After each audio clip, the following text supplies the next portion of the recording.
My husband Tom passed away from cancer in June 2019.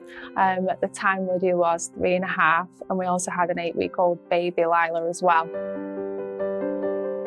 Tom was 29 when he died. Tom had cancer kind of twice before his final diagnosis. So in between those times, you know, he was an avid football fan. He loved Manchester City. We then had Lydia, and we got married. And then it was just upon return from the honeymoon that we realised that cancer had unfortunately come back.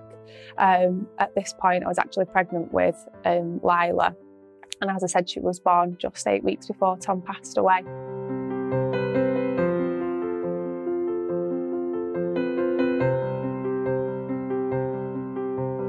Tom was quite integral in terms of how he wanted me to try and deal with the girls once he passed away.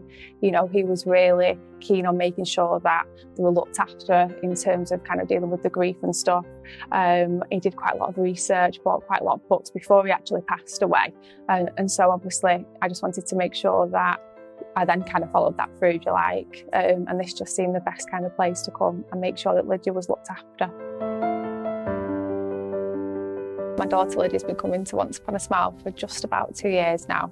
No one can prepare you for kind of how you're going to deal with the loss of somebody in your life, and in particular dealing with your own grief and then the grief of your children as well. You're never too young to grieve the loss of somebody, and so it just seemed like the right place to come.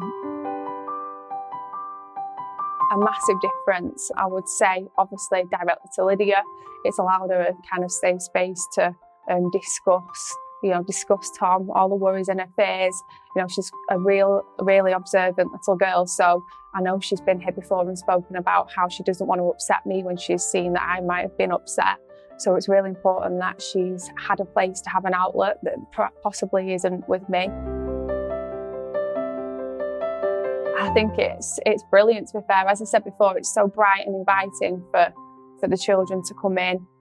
And when I heard on the first day that they're going alone without the parent, I thought she's never in a million years going to go in. But she just took Sandra's hand and walked straight in. You know, it is actually a really happy place to be, and I think that's just been brilliant for Lydia and for me as well.